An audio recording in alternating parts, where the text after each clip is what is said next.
Hello and welcome to this first look exploring session looking at The Devil's Charter by Barnabe Barnes. This is a tragedy containing the life and death of Pope Alexander VI, as it was played before the King's Majesty upon Candlemas night last by His Majesty's servants, but more exactly renewed, corrected, and augmented since by the author for the more pleasure and profit of the reader. So, yes, this is played by the King's Men, and it was indeed performed for the King, King James, at Whitehall Palace on Monday, the 2nd of February. And it was performed then, and so was in rep of the King's Men sometime before that. So we don't know precisely when, but it might even have existed under the reign of the old Queen. But maybe not. We don't know. Yes, so it definitely exists by 1607, if not earlier. And it is printed and newly augmented, and it is quite long, and there's lots of people. We don't quite have enough readers, but who cares? So, reading today the characters of Charles, Caesar, Lucretia, and Gasper is... Sarah Blake, wishing I'd brought my poison ring. Next time. Reading Francis, Barbarossa, Caraffa, Montpansier, and Vincula is... Lois, feeling quite holy. I think at least two of those are cardinals.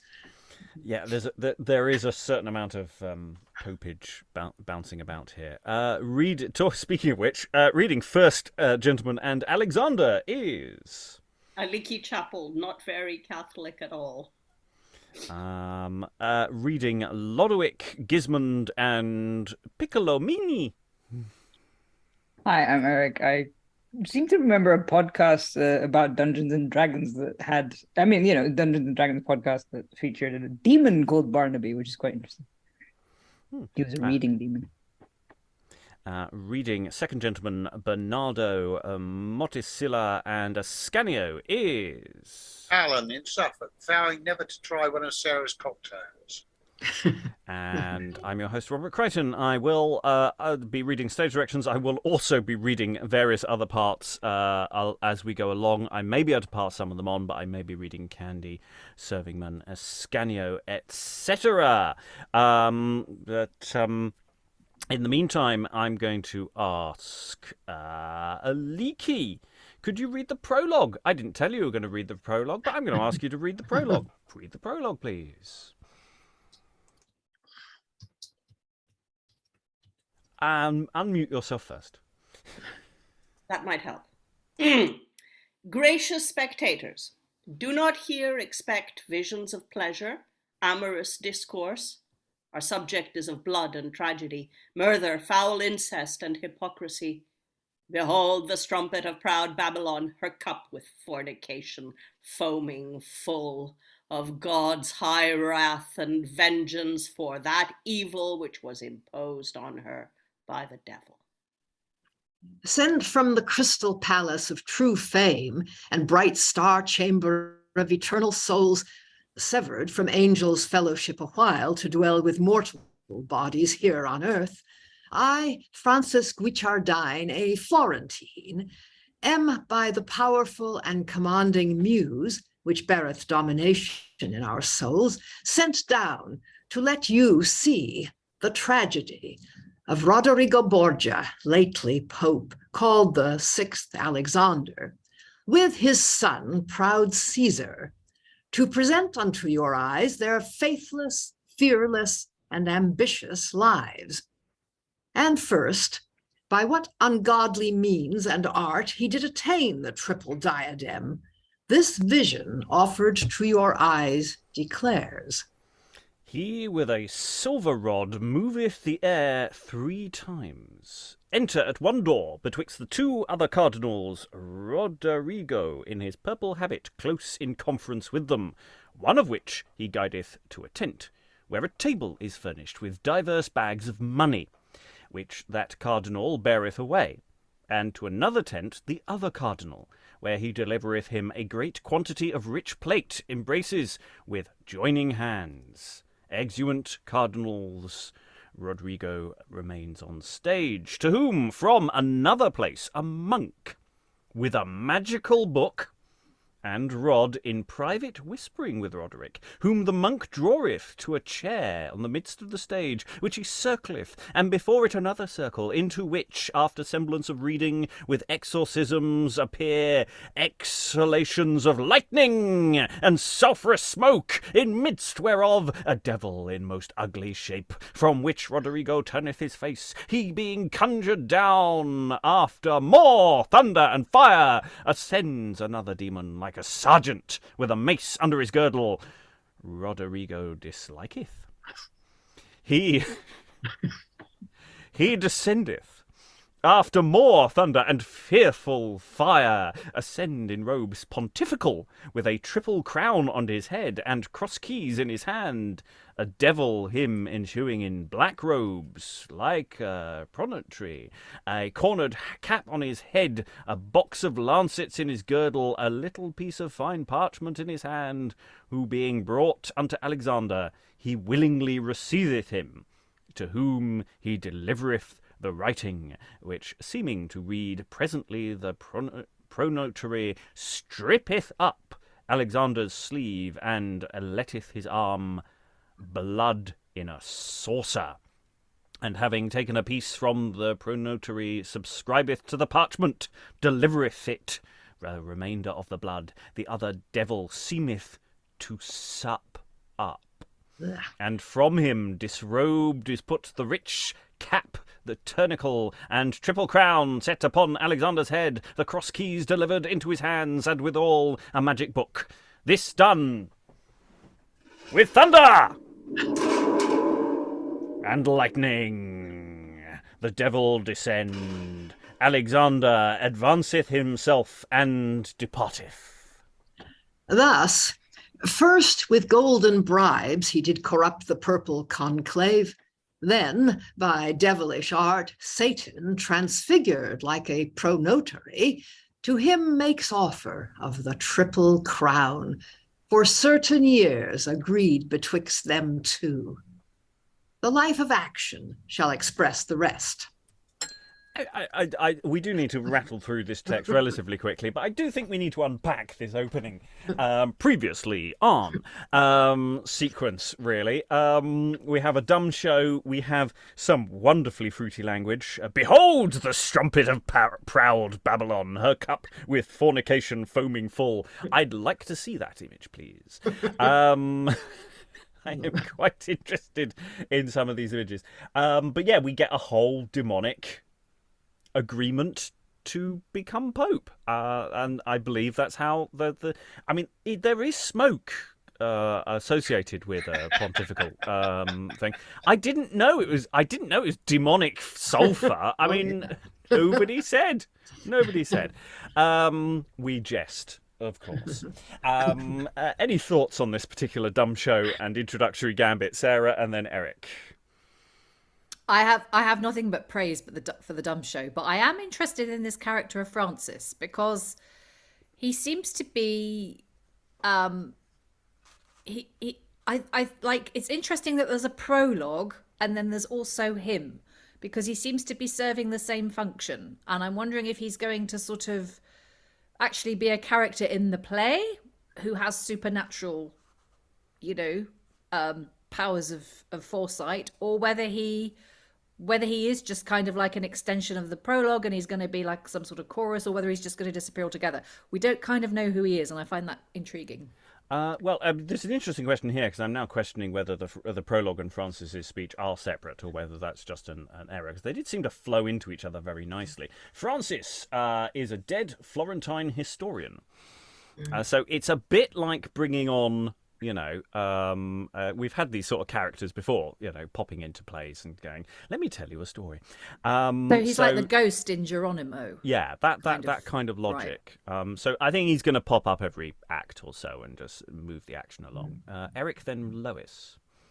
I was going to say that, well, obviously this is kind of a bit of Faustus, the bloodletting especially.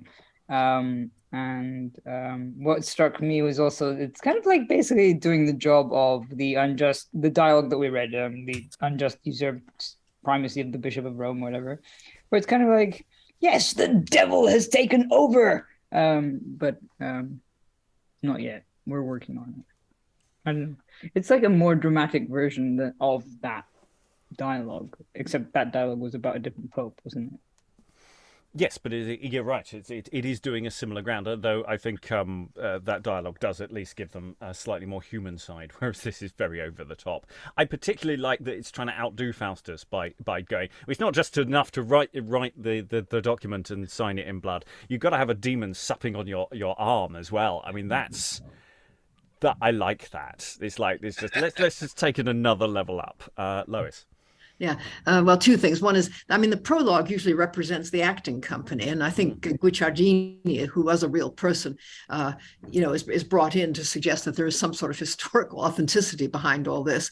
The other thing I'm wondering is that since Barnes clearly says he added to this thing after its performance, I'm just wondering how much of this was in the performance for King James, because if there were any foreign ambassadors from Catholic countries, I mean, they really couldn't have missed the point of the dumb shows, even if they didn't know English. And this would hardly have been a very diplomatic thing to show them. So it's just kind of interesting to imagine the reactions of a court audience. Yes, and I think that there is a reasonable possibility that because the text is long, even for the period, so there might be, shall we say, some extra material. This might be more the director's cut. We've been here before. Eric. I just wanted to draw attention to the lovely stage direction. Rodrigo dislike. It's like you could see that as a sort of Facebook, thumbs down thing. Yeah, he's not a fan. That's what you write on TripAdvisor, wouldn't he? Yelp review. Anyway, let us move on because we do have a lot of text to get through because this is a long play. Act 1, Scene 1. After marching, after drums and trumpets at several places. Oh God. King Charles of France, Gilbert Montpensier, Cardinal of St. Peter and Vincula, soldiers encountering them, Lodowik's forcer, Charles Balbenio, the King of France, and Lodowik embrace stuff.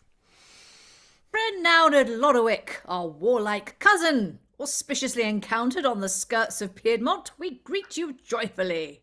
Thrice and forever most renowned Charles, a faithful tongue from an unfeigned heart, is a just herald full of truth and honor on the behalf of forlorn Italy, needing and craving at your princely hands the patronage and true protection of a potent and victorious king, humbly salutes your royal majesty.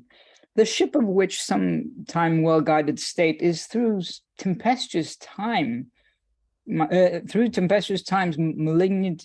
by worthless pilots, foolish governors, mutually factious, like to sink through schism into the bottom of the black abysm, through the imposition of necessity. Do not then, most Christian Charles, do not forsake her, holding up her hands for succor to your royal clemency. Her sails are rent, masts spent, and rudder broke, and underwater there's such wide open leaks as underwater soon will make her sink.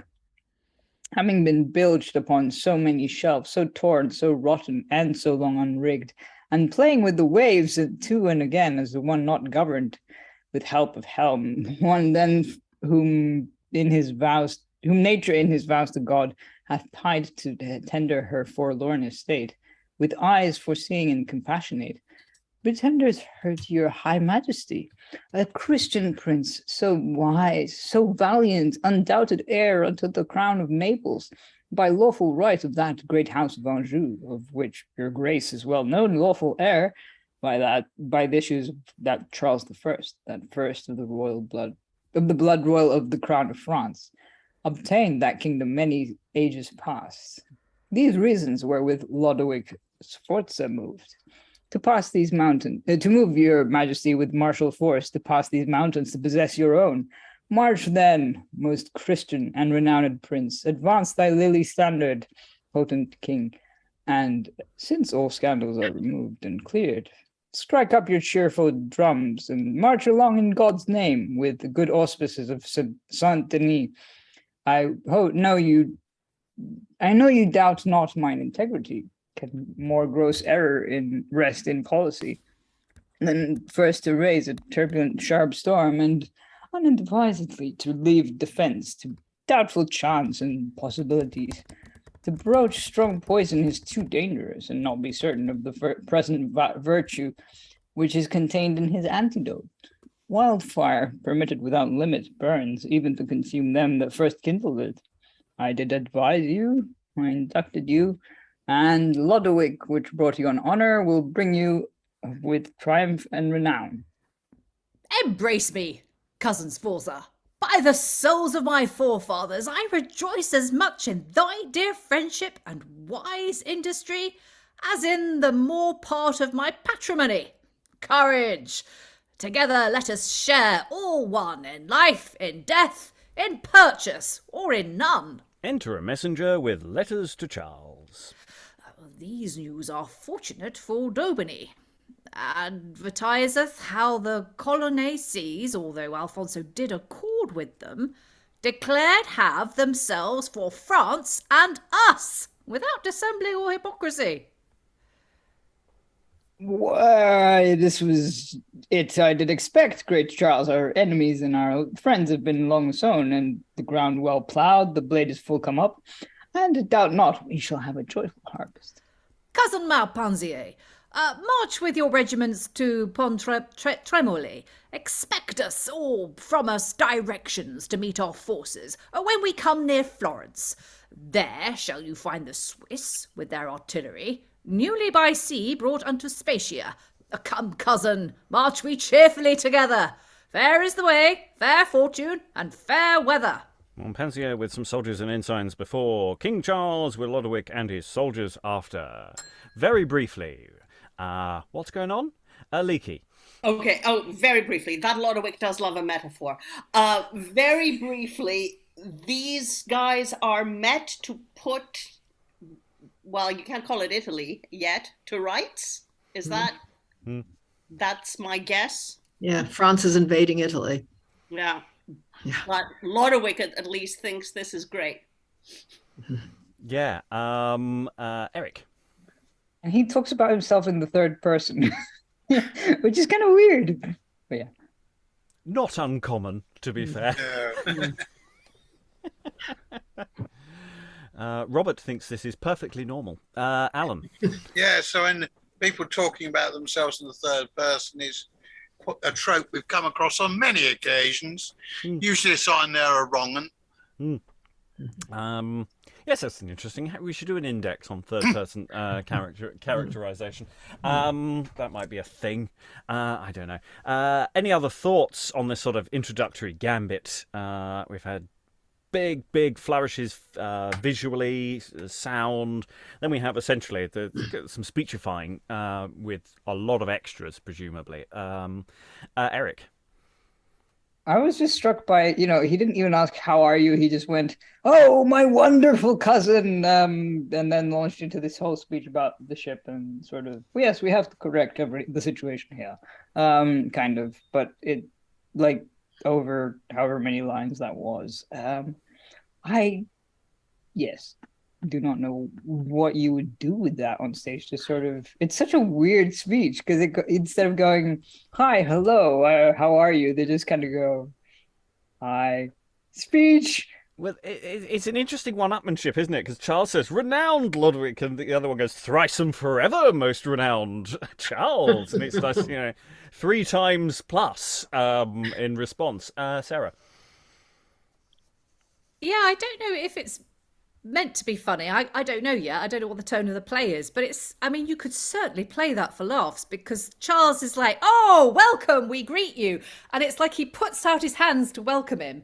And before he gets to do that, we have this massive long speech from Lodowik. And then it finishes with Charles going, embrace me, cousin. So it's like he's been standing there the whole time, like, let's greet each other. Oh, okay, we're going to do the big speech first. So I'm wondering if that's actually part of Lodowik's character, you know, as we learn more about him, we'll find out. But like, I'm not sure whether it's actually meant to be funny or not. I mean, we did do a tragedy. We have done tragedies in the past. I'm thinking of Hoffman, where actually, you know, it was a hoot. And I'm wondering if this is meant to be a hoot too, or whether I'm just like layering that humor on there and it's actually going to be full of big speeches and it's all meant to be taken very seriously. Yes, because we have this massive speech, and then, excuse me, 1 second, the plot's arrived. And they open the letter and go, right, okay, we can move on to the next bit of the plot. Had a letter telling us we can do that, confirming the plot is happening. So I just quite like that. It's like he didn't even have to say it. He's like, yeah, no, confirmed. It's happening. Anyway, let's move on to the next scene, because we'll see where that takes us. Act 1, Scene 2, enter 2 gentlemen with libels in their hands. Nay, such profane and monstrous sodomy, such obscure incest and adultery, such odious avarice and perfidy, such violence and brutish gluttony, so barren of sincere integrity.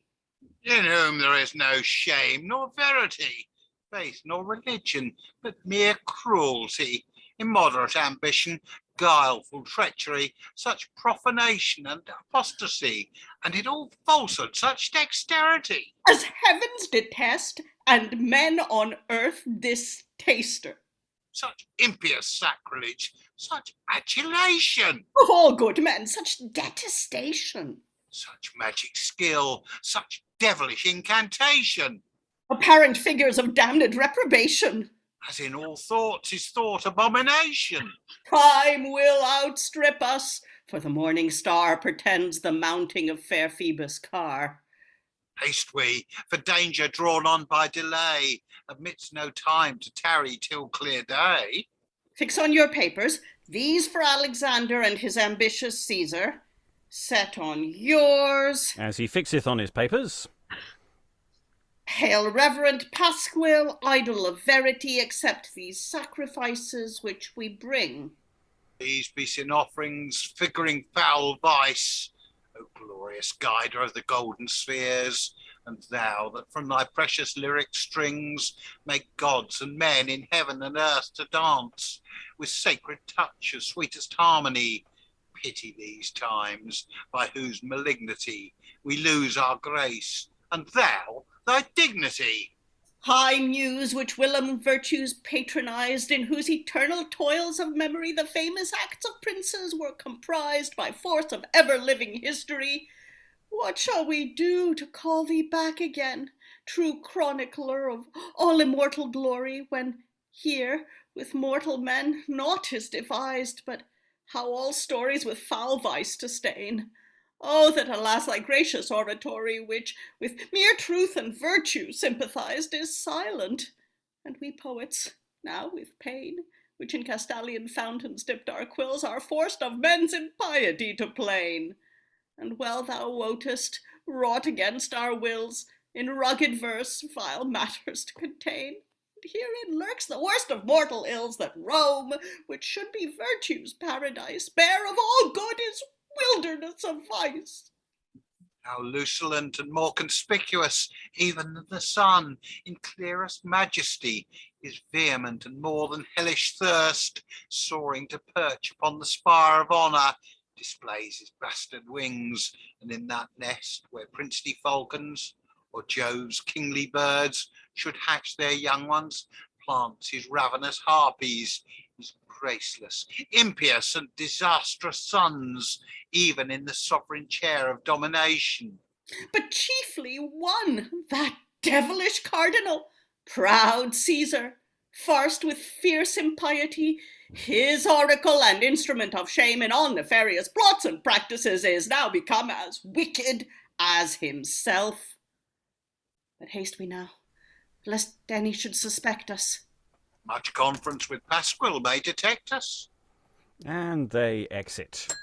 So, there's some problems going down. Lois.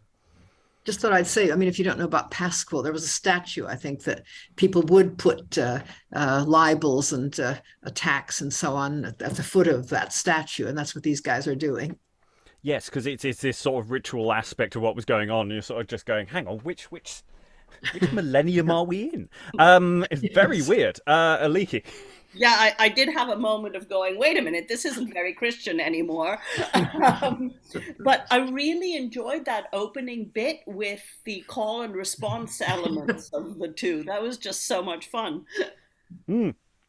Yeah. It's again, bad things are going. I mean, we know bad things are going down. I find it a slightly odd scene because we have seen, the dumb show from earlier. So that may be raising interesting questions about what was performed in which context, and maybe there are different things for different things. Because it's interesting. Lois. Yeah, I think it's telling us that time has passed. I mean, Rodrigo has become Pope, and now look at the mess things are in. But presumably this is a bit after he came to the throne. Any other thoughts? I'm rattling through these short scenes relatively quickly. Eric. Yeah, I don't know. It just seems like, look, another device outside of the play for things that haven't happened yet, or maybe they've been happening in the background. I don't know.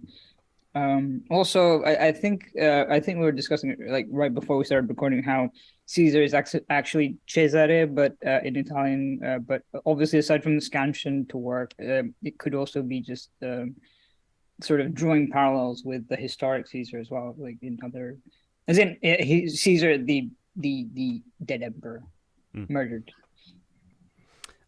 You're right. Okay. Yes, we're getting all sorts of layering of things going on here. So let's we've got another shortish scene. They get longer. Act 1, Scene 3. Enter Gismond Vesely, and after him Barbarossa. Dio vi guarda, signor illustrissimo. Whether in such haste, my noble lord, this early? Signor Barbarossa, in happy time well encountered, for I have some business this morning with my brother, the Duke of Kandy, wherein I would both use your counsel and countenance. My good lord Vicelli, the countenance of your devoted poor friend is of less value than his counsel, yet both of very small validity, such as they be. With his life and best fortunes he sincerely sacrificeth all to your service. Pardon me, dear sir, no service more than reciprocal and in due parity betwixt us, and since we be so near it, let us not pass Pasqua without an ave. What scandalous hieroglyphics have we here? ASPM. Avaritia, Superbia, Perfidia, Malitia. Alexander Sextus Pontifex Maximus. Against my lord the Pope's holiness, such blasphemous impudence, such intolerable bitterness. MPSA. These are the same letters with the first beginning and the last. Magnum Petrum Sequitur Antichristus. Fi Diabolo, our blessed Alexander, being Saint Peter's successor. This devilish libeler calls Antichrist. Pause there, my lord, a little. Somewhat here concerns my lord the Cardinal Borgia. Read it, good Barbarossa. Alexander Caesarum suum galero et purpura donavit, ut menstruoso spiritus sui veneno, universum simul conclave suffocaret. Oh, most intolerable abomination. Alexander adopted his son Caesar into the fellowship of cardinals, that he with the monstrous poison of his breath might choke the whole conclave. By the blessed altar of St. Peter, this villainy surpasseth patience. My lord, here is a long libel. Read it, good Barbarossa. More mischief, my wife. Nay, read it. Quid mirum, Romae facta est Lucretia Thais, unica Alexandri filia sposa Norus. The same, in effect, ensueth. Welcome, but good post from Rome, tell us some news. Lucretia turned Thais of the stews, in whom her father Alexander saw his only daughter, wife, and daughter-in-law. Shall I read on, my lord? Here is much more. Nay, read out all. It is but of a whore. Francesco de Gonzaga Aga was the first that married Lucrece, Alexander's daughter, and yet the Pope these banes of bridal burst, and made of marriage sacrament a laughter. His reason was because that fellow poor lacked maintenance for such a noble whore. Malignant aspect of ungracious stars, why have you pointed at my miseries? Have patience, good my lord, and hear the rest. Pacienza per forza, but this wounds to the quick. John Sforza, now Lord Marquis of Pescara, was second husband to this jolly dame. Of nature's faculties he being bare, in like state with his predecessor came, because he, when he should have writ his mind, paper well might, but pen or ink none find. Oh, villainies of monstrous people, fashions and times deformed and unreasonable. Yet, my lord, a little have patience in your own cause. Malice perform thy worst, lest coming late I with anticipation cross that fate. Read it, to it, man. Gismond Vicelli, nobly descended, is for his shameful match much discommended.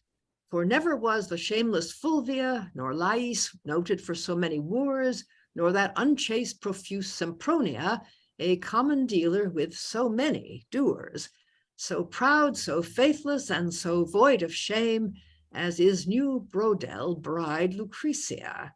Take to thee, Gismond, both the scorn and shame, and live long jealous of Lucretia.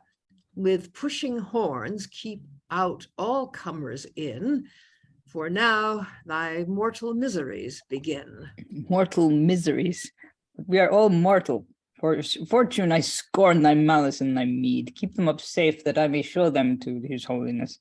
Is this the license which our city Rome hath given to beastly bastards and satirists, ribaldry rimesters, and malicious curs, to leave no state of church nor secular free from their ordure and pollution?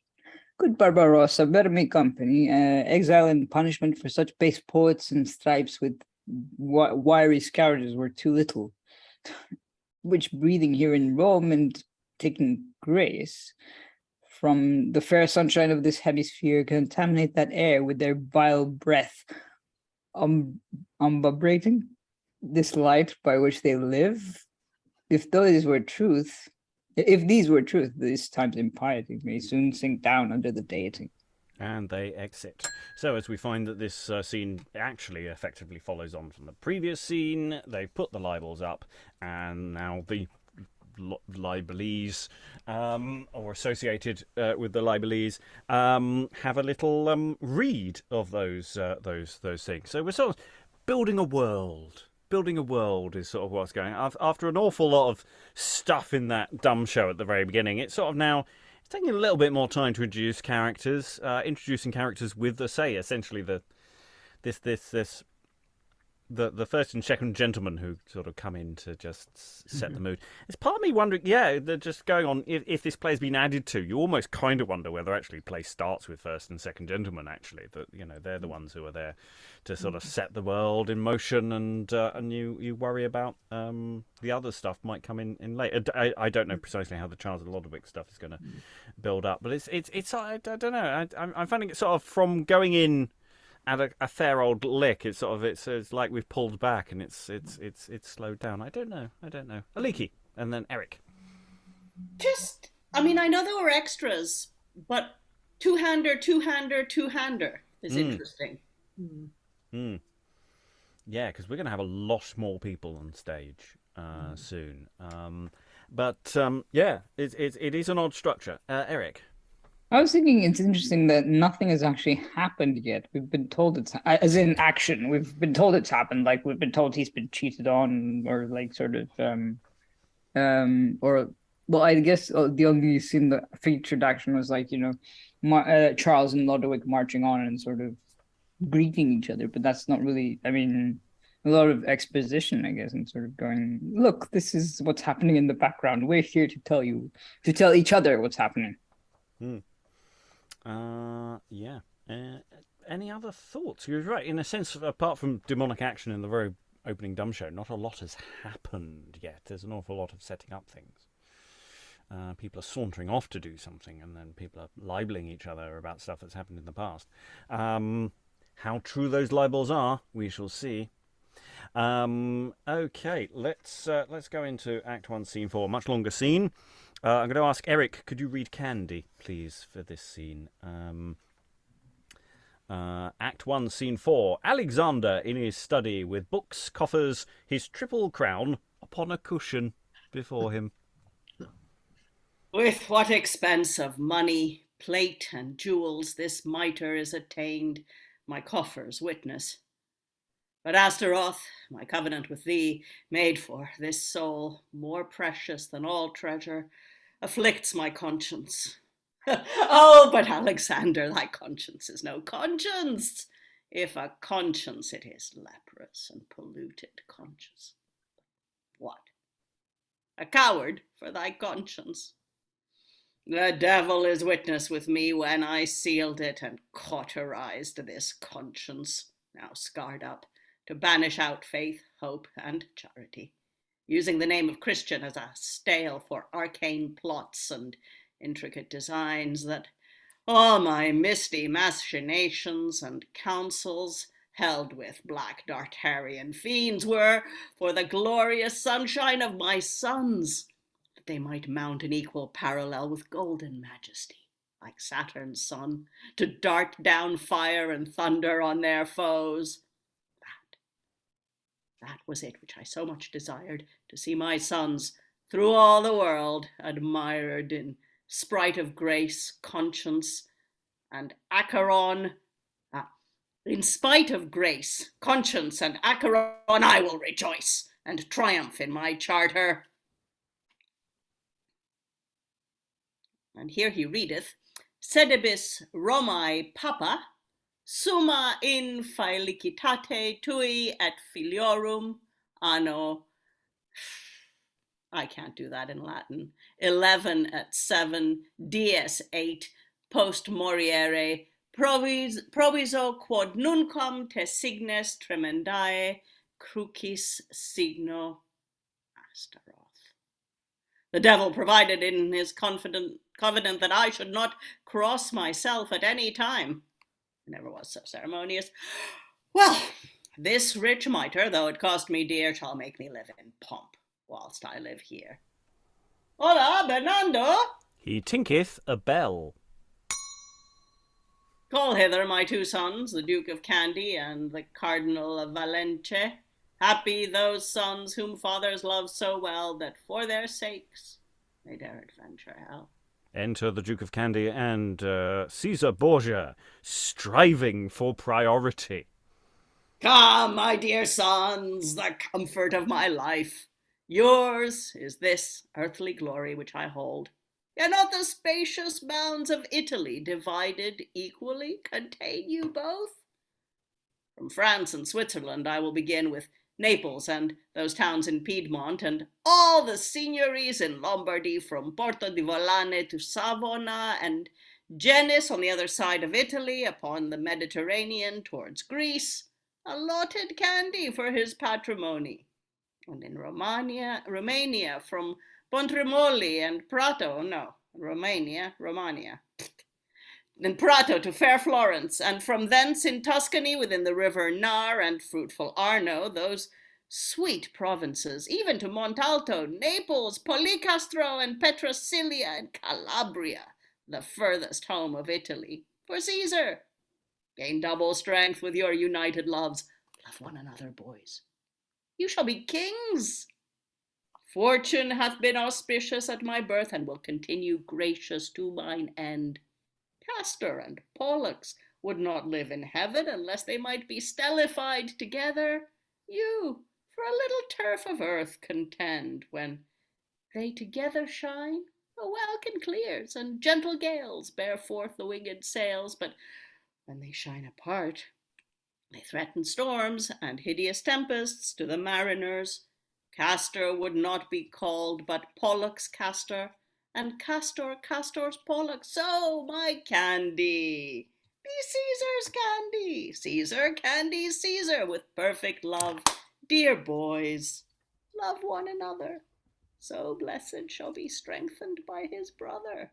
Most blessed, reverend, and renowned father, the love by nature to my brother Candy enforceth me sometimes in plainer sort to clear my conscience, issuing from pure love.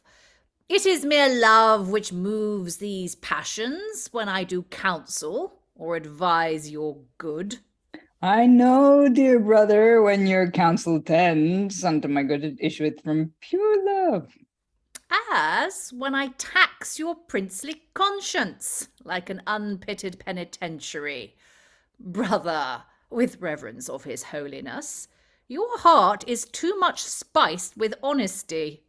Aye, and I fear me he will find it so.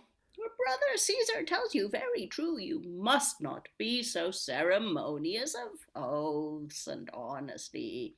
Princes of this world are not pricked in the books of conscience. You may not break your promise for a world. Learn this one lesson. Look ye, mark it well. It is not always needful to keep promise. For princes, forced by mere necessity to pass their faithful promises, again forced by the same necessity to break promise. And, for your more instructions, learn these rules. If any cedar in your forest spread and overpeer your branches with his top, provide an axe to cut him at the root. Suborn informers, or by snares entrap that king of flies within the spider's web, or else ensnare him in the lion's toils. What? Though the multitude applaud his fame, because the vulgar have wide open ears, mutter amongst them, and possess their hearts, that his designments wrought against the state, by which ye wound him with a public hate. So let him perish, yet seem pitiful, cherish the weakness of his stock and race, as if alone he merited disgrace. Suffer your court to mourn his funerals, but burn a bonfire for him in your chamber. Caesar delivereth oracles of truth. 'Tis well said, Caesar. Yet attend a little, and bind them like rich bracelets on thine arms, or as a precious jewel at thine ear. Suppose two factious princes, both thy friends, ambitious both, and both competitors, advance in hostile arms against each other. Join with the strongest to confound the weak, but let your war's foundation touch his crown. Your nearest charity concerns yourself. Let's let him perish. Yet seem charitable, as if you were merely composed of virtue. Believe me, Candy, things are as they seem, not what they be themselves. All is opinion, and all this world is but opinion. Look what large distance is twixt heaven and earth, so many leagues twixt wealth and honesty. And they that live, puling upon the fruits of honest consciences, starve on the common. Caesar can tell thee this in ample sort, and Caesar, love him heartily. Though mildness do possess thy brother Candy, it is a gentle vice, vickening virtue. Under correction of your holiness, those wars which virtue levies against vice are only known to some particulars which have them written in their consciences. Those are the same they seem, and in such wars your son shall make remonstrance of his valor, and so become the true champion of the church. It is the precious ornament of princes to be strong-hearted, proud, and valiant, but well attempted with calidity. Brother, with reverence of his holiness, whose sacred words like blessed oracles have pointed at your prudence, Caesar would have given the like advice. But, in conclusion, undoubtedly to work out thy confusion. Enter Bernardo. Upon my blessing, follow Caesar's counsel. It tendeth to thy glory. Most blessed Lord, ambassadors from Ferdinand of Naples arrived here. Attend your holiness. This This is a welcome messenger for Godfrey to make a marriage with the Lady Sance. And Candy, for so much as this requires a joyful entertainment, take that honour, and bid him welcome with due compliments. Show courteous, language laudable apport. Let them be feasted in more sumptuous sort than ordinary messengers of state. Observe his speeches, fathom his designs, and for I know thy nature tractable and full of courtesy, show courtesy and good entreaty to them. Gentle Candy, now show thyself a politician. I need not give thee large instructions, for that I know thee wise and honourable. Greet them from us. Caesar shall at a turn give correspondence to thy courtesy. I, as well, sitteth with my state and honour. Within these 10 days I will admit them hearing. Meanwhile, learn out by lore of policy the substance of their motions, that we may be better armed to give them resolution. Your holiness in this shall see my skill to do you service. Exit Candy. Caesar, now to thee. This task upon thy shoulders only leans. I rest upon thee, Caesar. Were it not that thou must second it, or first it rather, I durst not trust such things of consequence to feeble spirits. Therefore, from our stables, 6 Persian coursers, armed and furnished with rich caparisons of gold and pearl, with 6 rich, complete armours for their saddles, and such a cabinet of precious jewels as we shall choose within tomorrow morning, present from us in token of our love. Let for no cost in sumptuous banqueting. Believe me, Caesar, sometimes at a banquet more ground is got than at a bloody battle. Worm out their humours, fathom their delights, if they delight in that which Naples covets. Fine, witty, lovesick, brave and beautiful, eloquent, glancing, full of fantasies, such sugar-hearted sirens, or such comets as shine in our imperial state of Rome, true picklocks in close wards of policy. Present them with the paragons of Rome, and spare not for $1,000,000 in expense, so long as here they keep their residence. Caesar in such a case will prove true Caesar, wise, frank, and honourable. I doubt it not. And Caesar, as thou dost embrace my love more than the world besides, accomplish this, and we shall Caesar with high blessings bliss. Exit Alexander. By this time my fair Lucretia, befitted for a business of blood, nearly concerning her estate and mine. Exit Caesar, setting up the next scene by stating who the character who's about to walk on stage is. Okay, a lot of politics going on there. An awful lot of, it does feel like, I mean, it's not, I wouldn't call it the West Wing, but I feel it could benefit from a lot of walking and talking. There's an awful lot of words being thrown at us, but some very, very, cynical politics is being thrown around here.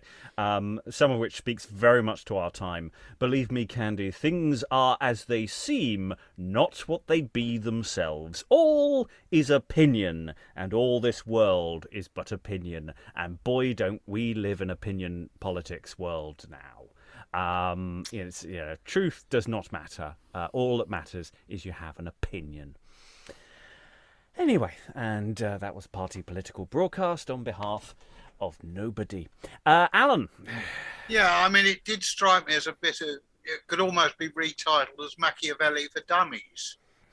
It is almost straight from that mindset.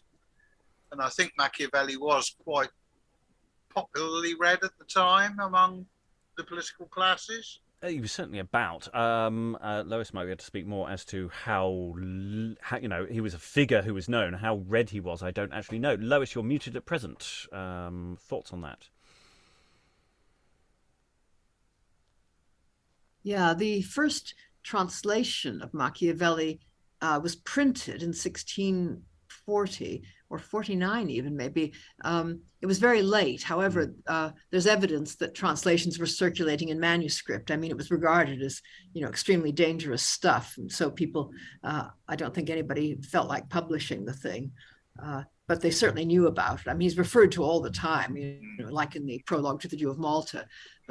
and it probably was fairly widely read, because some of the things that are quoted from him sound like exactly what he said. It's not, he didn't just advise, poison everybody you know or something, which is the kind of vulgar version of Machiavellianism. Yes, I mean, and a lot of his statecraft is perfectly valid. It's sensible. Don't just randomly invade places. If they're your allies, that sort of works. Stick with them. Invade somewhere else. Where do you place your power? Where do you place your where does your authority come from? Is a very interesting element of Machiavelli, actually, as a practical text. But you're right. I wonder how much is actually percolating down to this, how much of this is just general political cynicism. I mean, you can find examples of this all over the shop. I'd be interested actually in the sources for this, something we might look into later. Sarah.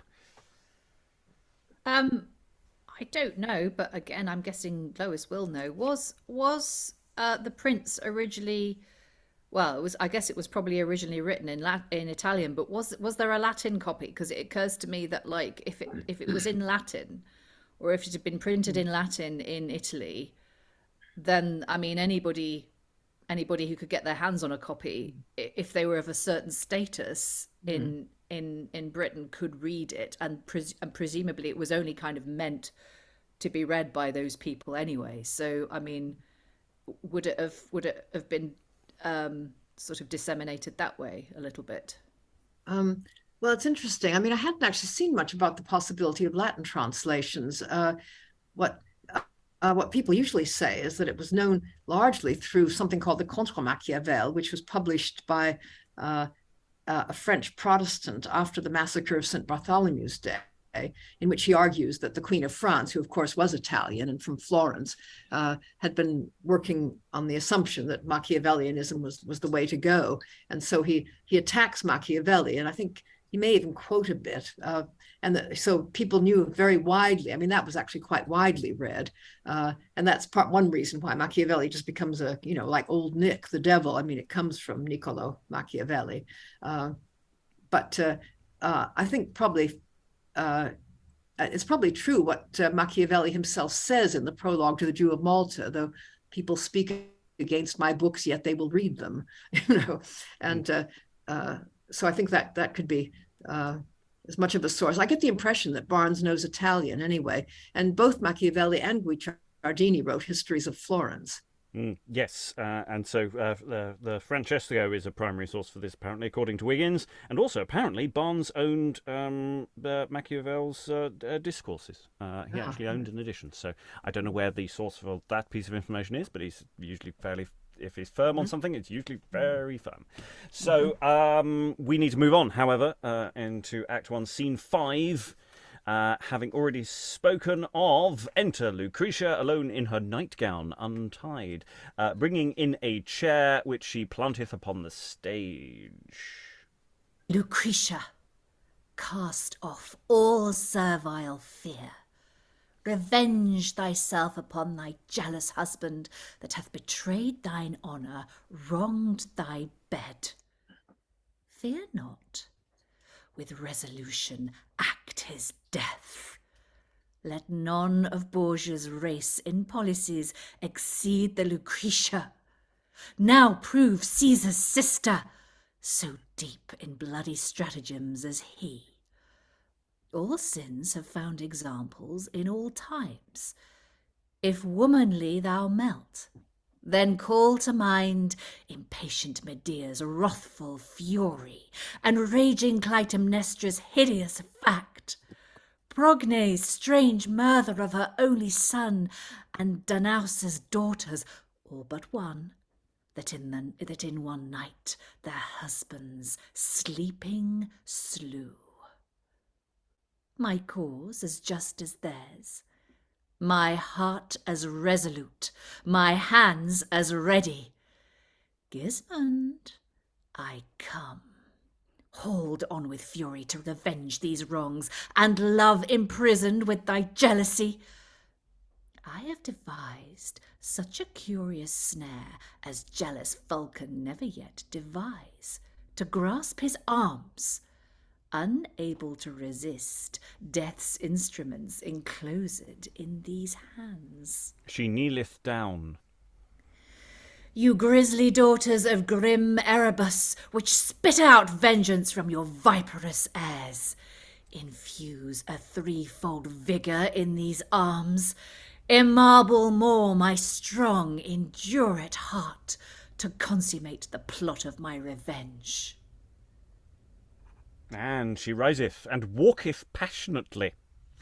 Enter Gismond de Versili, untrussed in his nightcap, tying his points. Here comes the subject of my tragedy. What, my Lucretia, walking alone? These solitary passions should bewray some discontentment, and those gracious eyes seem to be moved with anger, with love. Tell me, Lucretia, may thy Gismond know? Demand'st thou the cause, injurious Gismond, when, like a recluse, shut up from the world, I live close prisoner to thy jealousy? The Hesperian dragons kept not within more watch the golden fruit than thou, my fatal beauty. Thou wouldst exclude me from the sight of sun, but that his beams break through some crevices. Thou wouldst debar me from the common air, but that against my will I suck it in and breathe it out in scalding sighs again. Were I in Naxos, where no noise is heard but Neptune's rage, no sights but ruthless rocks, or in the Libyan deserts, or exchanged this hemisphere of Rome for the Antipodes, were not so grievous as to dwell in Rome, banished from sight and conference of friends. Blamest thou my jealousy? Nay, blame thy beauty, and love imprisoned in those amorous looks. I fear the sun's reflections on thy face, lest he, more wondering at thy precious eyes than any nymphs which he most honoured, should bear thee to some other paradise, and rob me, silly man, of this world's joy. I fear the winds, lest amorous Jove in them, envying such precious nature amongst men, with extreme passion, hence should hurry thee. Love is full of fear, all things I fear, by which I might be frustrated of thy love. Scoffs me Gismond with continual taunts. O God of heavens, shall I both suffer shame and scorn with such despised captivity? Here in the presence of the powers in heaven, I do not speak in scorn, but mere love. And further, Lucrete, of thy clemency, for love and beauty are both rich in bounty. Forgive me what is past, and I will swear never to vex thee with more jealousy. Thou wilt forswear thyself. Gismond, come hither. Sit down and answer me this question. Gismond sitteth down in a chair, Lucretia on a stool beside him.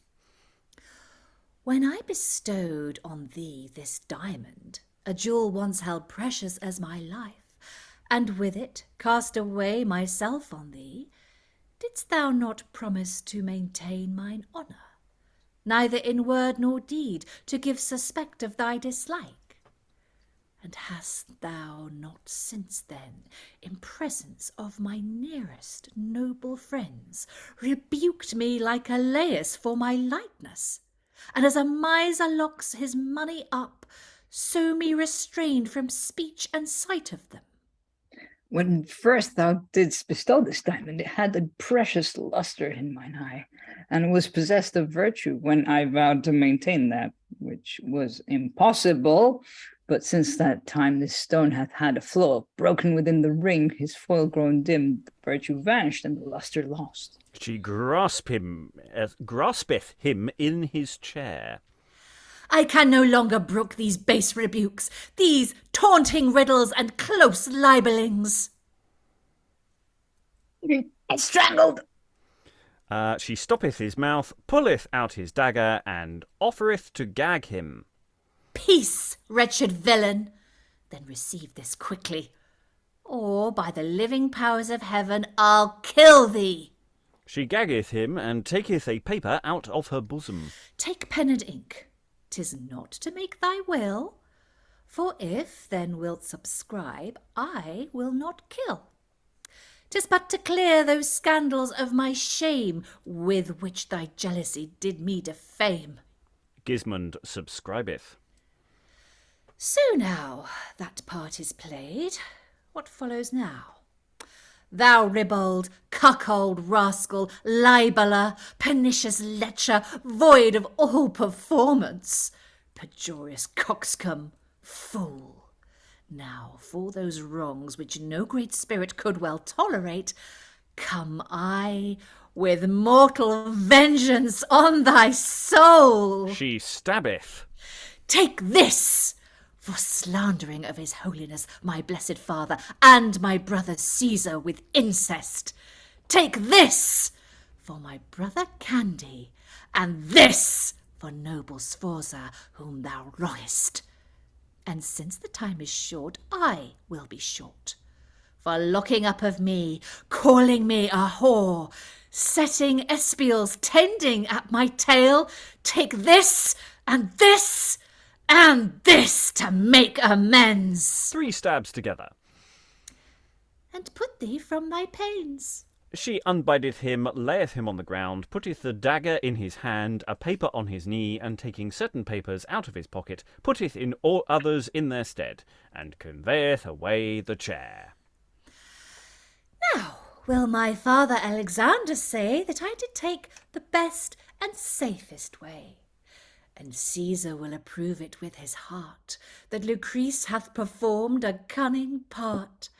If others ask who Gismond killed, or why, it was himself, repenting jealousy. Exit Lucretia. Barbarossa knocketh at the door. Hola, within there. Why, fellows. Here, my lord. What? Is my lord Vicelli stirring yet? My lord the Pope expects him, and the ambassadors of Naples crave his company. Enter Barbarossa and Servingman. Oh, my lord, I've not seen him yet this morning. Is not your lady Lucrece stirring yet? No, my good lord, I think she's not yet come from her chamber. Her custom is not to be seen so soon. 'Tis well, 'tis well. Let her take ease in God's name. But make haste. Call up my lord, thy master, honest fellow. With patience of your lordship I will speak. For 3 days space I did find in my lord passionate motions and strange melancholy. To maybe his solitude have drawn him forth. I will first look in the garden and the galleries. Do, good my friend. I will expect thee in this parlour here. As Barbarossa goes on, he findeth Vasili murdereth on the ground, and starteth. Fellow, come back! Come back, fellow, come back! Your lord lies murdered here. Call up your lady. Call in your fellow servants. De Santa Croce. This dagger, grasped in his fatal hand, reveals some violence wrought on himself. Could nature so much violate herself? Was it not brought by Borgia's bloody race? I doubt in this the devil's hypocrisy. Justice of heavens firm and inscrutable, reveal it. Oh, reveal it in thy mercy. Enter Lucretia with Moticilla. Where is my lord? Tarry, my dear lord. Tarry, lady. Approach not near this ruthful spectacle. Approach not near this spectacle of blood, this ruthful spectacle of blood and death, lest sudden horror of these bleeding wounds wound thy distracted spirits to pale death. What honour or what mortal spectacle upon such sudden hath astonished me? Oh, my dear lord! Vicelli, speak to me. Oh, most disastrous accident and hour! Oh, me! Most wretched and unfortunate! My dear lord, the treasure of my life, the sweetest paradise of my best hopes is murdered. Seek out the murderers. Leave not unsearched a corner nor a cranny. Lock up the doors. Bear lest that homicide escape us in this passion. Have patience, lady. Heavens will reveal the murder, doubt it not. Oh, noble Barbarossa, much I fear now. With these eyes I see the murderer, stained with the guilt of nature. Oh, my lord, you little know that these weak woman's hands twice rescued have the violence of his from killing of himself before this time. Oh, fie upon the devil and melancholy which leave me desolate, a forlorn widow. Madam, these papers will bewray some matter. Oh, might I find another murderer? These do contain some matter. Read them, lady. My heart, swollen up with sorrow, lends no light unto mine eyes, nor force unto my tongue to see one letter or to read one word. I pray you, read it, good Lord Barbarossa. Barbarossa readeth. I, Gismond de Vicelli, through desperate grief conceived in jealousy, which I bear against my lady Lucretia, having found out by much trial and examination her faithfulness and innocency, make this my protestation as the last peculiar oblation to her for those wrongs that with mine own unfortunate hands I have ended my life, desiring her and all others to forgive me and pray for me, subscribed with mine own hand and sealed with my seal. Gismond di Vicelli, il veleno d'amore a mi trafisse il cuore. Oh, Lord of heavens, have pardon on his soul. This is his hand and seal. Speak now, my lord. Did not I soon disclose the murderer? Told I not that the murderer was present? Oh, never shall I live to see. She soundeth. Comfort yourself, dear lady. God will send succor. Your husband has paid dearly for these wrongs. Oh, give me my lord again. Death shall not have him. Come, my dear Gismond. Come again, my joy. Delay me not, lest I prevent thy love. I cannot brook delays. Lucrece shall follow. Lucrece offereth to stab herself, Barbarossa preventeth her. Tempt not God's justice, lady. Fall to prayer. Help in there. Take your lord out of her sight. Oh, my dear friends that see my miseries, I you beseech, in dearest tenderness, bring in the body of my dearest lord, that I, before my death, may, with these eyes, behold him honoured in his obsequies. And I will bear these papers to his holiness, whose sorrow will exceed for Gismond's death. And they all exit, leaving us with our local historian, Francis, to close the act. Thus, foul suspicion, fear, and jealousy of shame, dishonour, and his wife's hot lust hath seized upon Vicelli, whose revenge was to restrain Lucrece from company. But swelling pride and lust, both limitless, answered his loving fear and shame with death. Attend the sequel. Now, successively, after such warlike preparations, so many firm hopes found in Italy, King Charles, with 1,500 men at arms, 3,000 archers, with 6,000 Swiss, Frenchmen, and Gascons, twice as many more, with martial measures over Piedmont, treads a long march after his drums and fife, with Milan's force, and now his trumpets hard unto the gates of Rome give fresh alarms, unto the Pope, who stirreth up in arms. And exit. In fact, that does very much lead straight into the next bit of action in Act 2, but we'll just stop there, because quite a lot to unpack there. We have Murder Chair. Lovely to see. I mean, I don't think the chair itself is fundamentally very, apart from having, the locky, there might be some special mechanism there, but, it's basically it's just a murder chair. And yeah, a very enjoyable scene for various reasons. It's always lovely to have a murderer, and someone basically signing his own death warrant there, effectively. Of just, once you've signed this bit of paper, that means I can now easily kill you. Thank you for signing your own suicide note. Well done. And yeah, I mean, there is a sort of lull moment in the text where she's got to clear away the murder chair because nobody else does it. It's like, and now, ladies and gentlemen, here's a little music, because that actually presumably takes a little bit of time. So that's an odd moment of stage business that there is no one to help, I suppose. But I suppose it is part of the thing. You don't have to then murder your murderer, then, do you? So that saves you an effort. Lois. I just wondered why she needs to get rid of the chair. I mean, if it isn't a trick chair of any kind, then it would be natural enough. I mean, if he'd sat down to stab himself, then, I mean, unless it has a mechanism and the sort of the straps go around him or something like that. I mean, that's how I'd probably do it.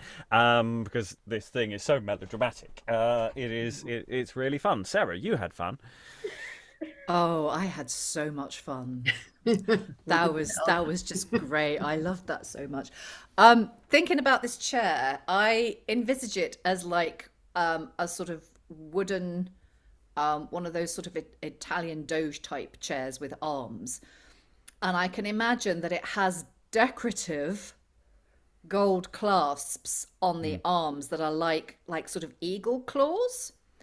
And then there's like a little lever at the back, and you pull the lever, and so he's sitting with his arms on the chair, and you pull the lever, and the claws just go and lock his arms in place. And I'm thinking what would be really great, I mean, this would be totally impractical for stage, but like you could do it on film, like at the same time that the claws come over and lock him in place, little casters pop out of the bottom of the legs so she can then wheel him around and like push him off when she needs to get rid of him. That would be very, very entertaining also. But I don't know, this is bringing out a side of me that is probably best left I think, to be fair, we have read some of these texts where we have really discovered that we're all amateur psychopaths, so it's fine. Eric.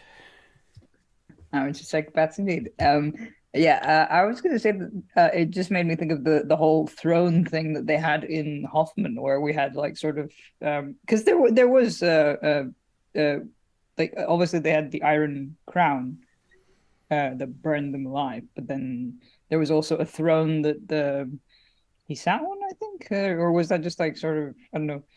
Yeah, it was just a very interesting way to be murdered. It is sort of stabbed and then strangled, then stabbed, and all that. Strangle, stabby. Lois, then Sarah. But I think the message may just be never sit down, because I think Arden of Faversham, was sitting down to play at the end, and then they were able to throttle him quite quickly. I think it's just that it puts you in a very helpless position, and somebody can come behind you, which is part of the point, and then just get you. Whereas Lucretia, she's sat on a stool, so she can, move it whenever they like. Was it Eric next? Was it? No, Sarah, then Aliki. I did also really love the fact that he's supposedly committed suicide by stabbing himself 6 times. Yes. Like, oh, look, my lord has committed suicide. Boom, boom. I mean, like, that's just fantastic. It's so funny. It's it'd be even better if he stabbed himself in the back. He appears to have stabbed himself in the back 6 times, my lord. Very difficult way to commit suicide, to quote Avon. Aliki. It's easier to reach him when he's in a chair, apart from anything else. There is a height difference between the sexes, and And then finally, Eric, before we go into Act 2. Yeah, I was going to say that 6 times thing is just like, yes, he ran into my knife. He ran into my knife 10 times. Very sort of Chicago. I mean, the musical, not the place. Okay, let's go into Act 2, which is pretty much continuous action. We've sort of vaguely got it split into 2 scenes, but it sort of just runs on. So Act 2, Scene 1, enter Alexander with a lint stock in his hand. With him, Caesar Borgia, Caraffa, Bernardo, Piccolomini, the Castellan, Gasper de Foix, Master of Ordnance. The Castilian, not the Catalan. Big difference. Oh, sorry, you're absolutely right. Castilian. Yes, you're right. Sorry. Very small lettering on my script. I'm not really here to read. Castilian, take 500 harquebus, 200 arbalest, and fortify upon the tower of Saint Sebastian, affronting that port where proud Charles should enter, called Santa Maria di Popolo. Our soldiers ready be with matching cock, attend this service, and our scurriers are now returned, having descried King Charles, his ensigns and his cornets proudly manned with plumed regiments and troops of horse, marching in glory to the gates of Rome. Exit Piccolomini. Bravely bring on your companies, bold hearts. Gasper de Foix, are those 2 basilisks already mounted on their carriages? They be. We make you master of ordnance. He delivers his lint stock. And on the turret of St. Adrian plant 6 more cannon and 4 culverins, 4 lizards, and 8 sakers. With all speed, take gunners with you to the citadel. Powder and shot, with ladles for their charge. See none be wanting, set them to their task. Have a good care your pioneers work hard to further your fortifications. Exit Gasper. Pleaseth your holiness to give me leave? It fitteth well with our own purposes to give Charles entrance, and without restraint, lest he by vicar should usurp that leave which to resist were vain and dangerous. Believe me, father, we must temporize. Besides, you see how the Calabrian Duke, out of the port of San Sebastian, not 1 hour past, hath issued and left Rome. Now, though you do suspect, conceal all doubts, for you shall find this sure and commonly. Dangers accompany suspicion. We will embrace that course, but with your leave, in Castellangelo capitulate, standing, as best befits us, on our guard. Enter Piccolomini, Gasper de Foix, with small shot, ensign, drums, and trumpets. 'Tis time your holiness took to your guard, for potent Charles, like one that conquereth, armed at all pieces in his plumed casque, and with a lance resting upon his thigh, already with his forces hath possessed the suburbs, and is now come to the gates. We are resolved. Gasper de Foix, take heed on pain of death. No soldier be so bold as to discharge 1 piece or arbalast before the alarm being given from them. We, with a culverin from Castellangelo, proclaim hostility. Troop on apace. Take we what fortune, peace, or war affords. The worst of resolution is with swords. Exeunt with drums and trumpets. We're going to go straight on into what's potentially into Act 2, Scene 2. Enter with drums and trumpets, presumably from the other side of the stage, King Charles, Cardinal St. Peter ad Vincula, and Ascanio, Lodowik's Forza, Montpansier, ensigns, soldiers, etc. We're all going to be talking at the same time. There's a gazillion people in this scene. Just keep going, and fingers crossed. Eric, you're still candy as well as Piccolomini. Thus far, with much applause, in joyful march, with good success and hopeful augury, we march and have within the walls of Rome. Not little wondering that his holiness doth give such slender welcome to our troops. Your majesty may well perceive how fear and jealous judgment of a wounded conscience works hard in Alexander. And how fox-like, holding neutrality the surest guard, he coops himself in Castellangelo. Pleaseth your majesty to give a summons unto the castle for some parleyance upon such articles as were set down. Come, we will touch him. Summon forth a parley. And sound a drum, drum, answer a trumpet. Enter Piccolomini upon the walls. What office bear you marching on those walls? We made no summons to confer with you. Most Christian prince, pleaseth your mightiness, I am Castilian of St. Angelo under his holiness. To bid defiance to our forces? No, most gracious lord, but to salute you from his holiness. What, is he sick? Not very well disposed. Nor ever was, nor will be well disposed. Another summons for his holiness. Exit Piccolomini. Sound drums. Answer trumpet. Alexander upon the walls, in his pontificals, betwixt a Caesar Borgia and Caraffa cardinals, before him the Duke of Kandy, bearing a sword, after them Piccolomini, Gasper de Foix, everybody's there. What come ye to make pillage of the church, which held you dear as her chief champion? Forbear your violence in the name of God, fearing the scourge and thunder. Hang on, have we skipped? Have I skipped? Sorry. Most Christian Charles. Oh, I beg your pardon. I skipped ahead. Well, we all want to get to the end. Most Christian Charles.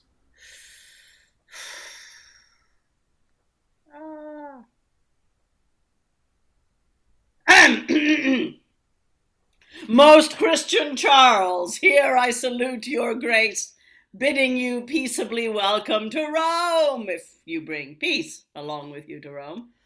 In filial love, I thank your holiness. We little thought it, our most holy father, that our allegiance to the Church of Rome, which we with all our predecessors tendered, should have enforced you to take sanctuary. Son Charles, know then we took not to this place in fear, as to some refuge or asile, but for as much as news were brought in post that you with all your forces did approach armed and in hostile manner to this city, the conclave thought it fit, tendering the safety of holy church and sacred privilege, to know your meaning first, and then with pomp to make your welcome in St. Peter's Palace in the best fashion with due ceremonies. Know then, most holy father, what we would.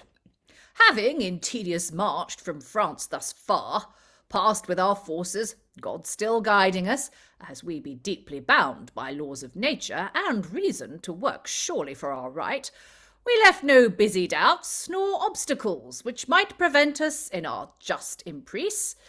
Hence was it that we did capitulate so strictly with the crafty Florentines, whom we well know favoured Alfonso's part. And this made Venice join in league with us. Yet, having noticed that your holiness, both with Alfonso, that usurps my crown, and his son Ferdinand drew deeper in, upon considerations of more weight, we thought it good to take France in our way. And there to crave some certain cautions of your indifferency to his just title had in the crown of Naples. Therefore, first that we do require, if you these parties tender as your late letters to import, yield up in caution of your good intent to France this castle which you now retain against us. Why, wait, the weathercock is turned. The wind stands fair, but how long will that hold? So may we put in hazard our whole church, the dear estate of Christ's flock militant, and bring confusion unto Christendom. So may you seize upon the church's rights, if that we should refer all to your trust. This is St. Peter's bulwark. For my part, here I will die ere I surrender it. Now I find true which common brute proclaimeth of your bad meanings and hypocrisy. But I refer your conscience to that judge whom, if my conscience harbour any thought to wrong the Church of God in anything, I call in justice to revenge on me. Renowned Charles, suppose we should surrender. How may we be secured that you will restore it after your imprice at Naples? The faith and honour of a Christian king. Your faith and honour! Stay, most Christian Charles. Men will not yield up castles upon words, unless their states and lives grow desperate. Why make we longer parley with this Pope, whose falsehood is so much that neither oath nor honesty can purchase place with him? Who never yet in cause of consequence hath kept his promise. Tell us, will ye grant? What should we grant, most Christian King of France? And Tell me, truly, were it your own case, whether you would, on such slight promises, accord to such uneven conditions. We did not think our royal promises had been so slightly censored in your heart. But, since we find your infidelities, we must requite it with extremity. Cousin Montpansier, My lord? forthwith cause 10 brass pieces with their shot and powder to be drawn out of St. Mark's, such as you find most fit for battery. You will not hear us now, we speak so low. Standing aloft, you proudly scorn inferiors. We'll send our minds, written in fiery notes. Give doubtful answers. Be not peremptory, lest through your heat his rage exasperate. Offer unto him on his princely word the strength of Teresina for a pledge. Victorious Charles, such is my trust and love, that neither fear or force nor violence could any ways induce me to suspect you. Hence came it that the ports of Rome were opened at our behest, to give you guesting.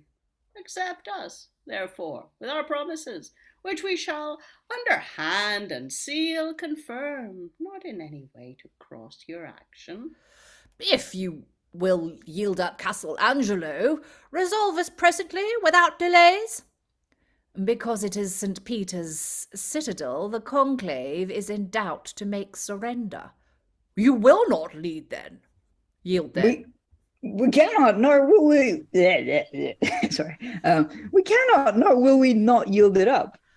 Why then a parley with our ordnance. Sounds drums and trumpets.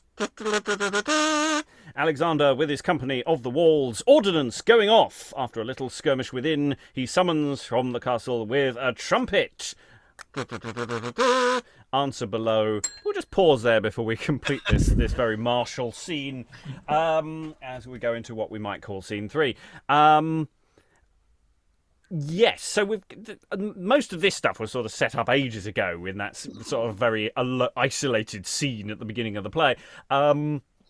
And it has to be said that I though I know vaguely what's going on with the politics of it all, it's not like I'm gripped by it. I have to say, there's an awful lot of whereas the previous scene, because it was so relatively straightforward in terms of its, I'm going to kill you now, that was a nice straightforward scene, whereas a lot of this sort of politicking going on, I feel like I've missed episode 1.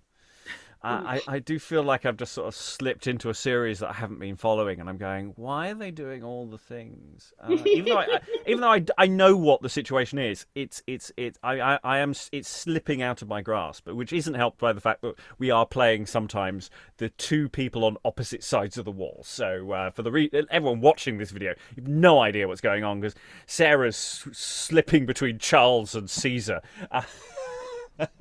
And various other people are doing the same. Lois. Yeah, well, also in performance, I mean, it's clear that the Pope's party are all on the upper stage, and that the King of France and his lot are down on the lower stage. So at least you can tell who's who. And there's even some reference to that. We're too low, you're too high, and so on. So, but yeah, I mean, it hasn't been terribly well done, though. I mean, there have been references from the beginning to people that haven't appeared, and we have no idea who they are. I mean, who is this Alfonso, for example, that Charles talks about as a pretender or something? I mean, I don't know. I think I can see why Barnes felt he needed to add to this, but he may have added too much or not added enough. I don't know. Yes, sometimes you can swamp a play with detail, and sometimes just get to the main story beats, which this play does do very well. It does certain story beats very, very nicely. As I say, with the Lucretia scene, it's a very good beat, even if it's not necessarily at the moment vital to the plot as of yet. But then I'm not feeling the plot has a centre yet. There's an awful lot of stuff happening. I quite like the way Charles, because it must be more of an aside when he goes to Montpansier, just going, just get a cannon and point it at them, will you? They can't hear us from down here. We're just we're just sitting there. Hi, we're not talking about blowing you up with a cannon. Definitely not doing that. So there's interesting stuff there. Alan, then Sarah, and then Eric. I must admit, I think at this point of the play, it's rather more about the spectacle of let's have a nice big battle scene, and we've got all these new effects we can play with. You know, we've got these drums and trumpets, and explosives. You know, fine, just put on a spectacle.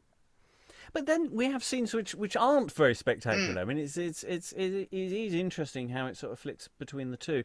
And we've gone from scenes which are mostly two-handers to suddenly everybody and their uncle and aunt has turned up, and we don't know who any of them really are. They're just sort of additional bodies, and it's sort of wondering, could that be simplified? I did quite like the beginning of this act with all the stuff with all the planning. You know, we've got this, you know, with the logistics. You got the impression that Alexander, as a pope, is very good at war. You did get that impression. Lois? Yeah, I guess, the other thing about it is that each leader is flanked by people whispering helpful advice to him, and and he's whispering helpful comments back at them. So again, that would be a lot clearer in performance. And basically, everybody's saying one thing and planning another. The other thing that strikes me is that this must have inspired Webster. I mean, there's a big scene in The Duchess of Malfi where the cardinal changes his priestly garb for military gear, and they actually do it as almost a kind of musical ceremony. But it's the same idea of the church militant, and watch out for these Catholics because they're not even religious men. Sarah, then Eric. Yeah. Setting aside the early two-handed scene with the two gentlemen, which I realised we maybe needed for exposition purposes, but I don't know really. I really enjoyed the rhyming, but that was kind of about it. But it strikes me that there's like quite an interesting contrast going on here, which I assume is deliberate between the you've got the scheming, you've got the martial world, which is very, very masculine, and there's a lot of strategy, and there's a lot of whispering in the ears, and we're now building up into sort of open, direct confrontation. And the domestic world, the sort of the feminine world, where you've got Lucretia, coming up with this ingenious chair plan and using it to gain the upper hand over presumably her far more physically powerful husband, and sort of getting him to write his own death warrant. And it's just like different ways. It's like we're rather than there being a center, it's like we have two spheres. We have the sort of personal domestic sphere, and then we have the martial political sphere, and we're just seeing lots of scheming, like how scheming works, how sort of intrigue and betrayal work in those two very different realms, and the contrast that they're providing against each other, I think is personally, other than the early scenes which dragged a bit, it's working quite well. I mean, it depends how the rest of it goes, but I think if that's going to be the pattern for the play, it could be quite satisfying. Eric, and then we'll finish the scene. Yeah, when basically at the beginning of the scene we had sort of standing on the wall looking down at them. I was just trying not to think of like the whole cow sketch from and the coconuts from how do you call it, Monty Python, and the Holy Grail. But yeah, obviously this is a very serious scene, and it made me think also of the Siege of Antwerp, which we've read and you can find on our YouTube ages ago. The whole standing up on the walls versus down below. It's just an interesting setup, sort of. Okay, let's finish. Like, how would you do cannons on stage anyway? Sorry, just random. You have cannons. We know the King's Men have a prop cannon, and we know it's a practical cannon because it burns the fucking building down in about in about 7 years' time. So, yeah, they've got practical cannons. I mean, how practical they would be for your actual ordnance, obviously, is a moot point. Anyway, yeah. So let us go on to what I think we could probably sensibly call scene 3. Enter Alexander upon the walls as before.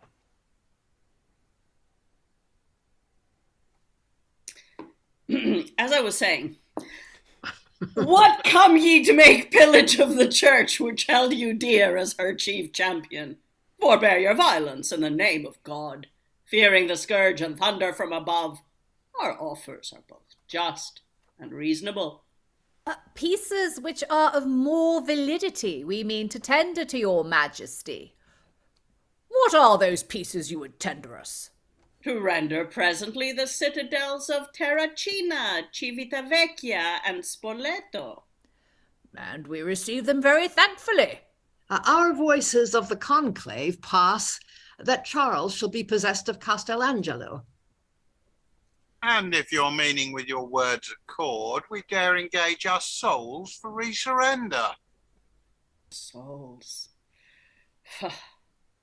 How they stink in sight of God and man. Your souls.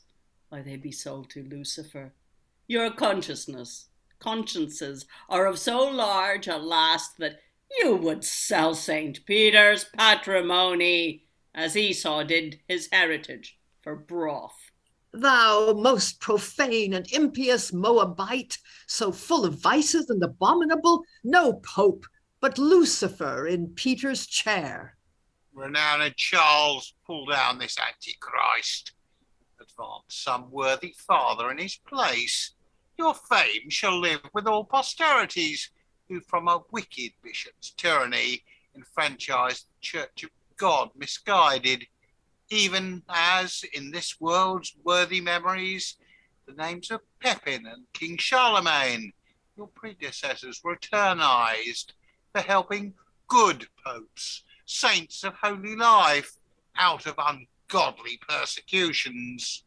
A pope by nature full of fraud and pride, ambitious, avaricious, shameless, devilish, and that which your experience testifies, one that with mortal malice hates the French, by whom this reconciliation made was more in fear than hard necessity than faithful inclination or goodwill.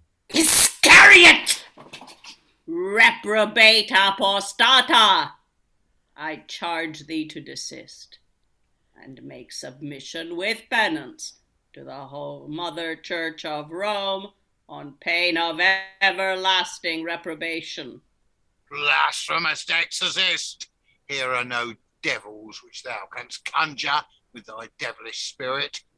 We charge thee, render up that triple crown, which most ungodly man thou dost usurp, whose robes pontifical which thou profanest, St. Peter's chair wherein, like Antichrist, thou dost advance thyself, thou man of sin. St. Peter doth make challenge to those keys, which in those hands defiled with blood and bribes, thou like a profane deputy dost hold. That sword with which thou shouldst strike Antichrist, thou like proud Antichrist converted hast upon the members of Christ's chosen flock. St. Paul demands his sword, Peter his keys. Forbear your blasphemies. What know ye not, Christ's vicar, general, chosen on earth? Have I not power to bind and loose men's sins and souls on earth, in hell, and purgatory? Come, take St. Peter's chair, proud heretics. Here, take this triple crown. Oh, you would take it. But he that made it did not for you make it. Ascanio, thou wouldst have these golden keys here. Take them, with my vengeance on thy head. He throws his keys. And pseudo Paulus would have St. Paul's sword ordained for his decollation. Son Charles, since we capitulato with you, methinks you should not suffer these affronts to us. Forbear your idle veletations, angering and rubbing up the festered scars of wrath inveterate and mortal quarrels. We come not here to foster factions. All are in one accorded, all are friends. But yet, most holy father, let me crave 2 favours more, both very reasonable. First, that you pardon both these cardinals, and other barons which partake with me. Then that the brother of great Bajazet, that fled from Rhodes to France, and last to Rome, with the protection of Pope Innocent, called Gemen Ottoman, may be delivered into my hands, when, after time, shall serve for my best vantage in those holy wars, which we pretend against the Turks hereafter. The sun shall never set upon my wrath. That oily lamp of blessed charity shall not extinguish in my zealous heart. He that knows all knows this I cannot falter. With any brother, all are faithful friends, but be but submissive, mild and penitent, and all is past, as all had been well meant. Now, touching Gemen Ottoman, son Charles, when you shall undertake these godly wars, I will deliver him as willingly as you demand, and with a cheerful heart, praising your godly zeal on Christ's behalf, and praying your good success in war. I thank your holiness.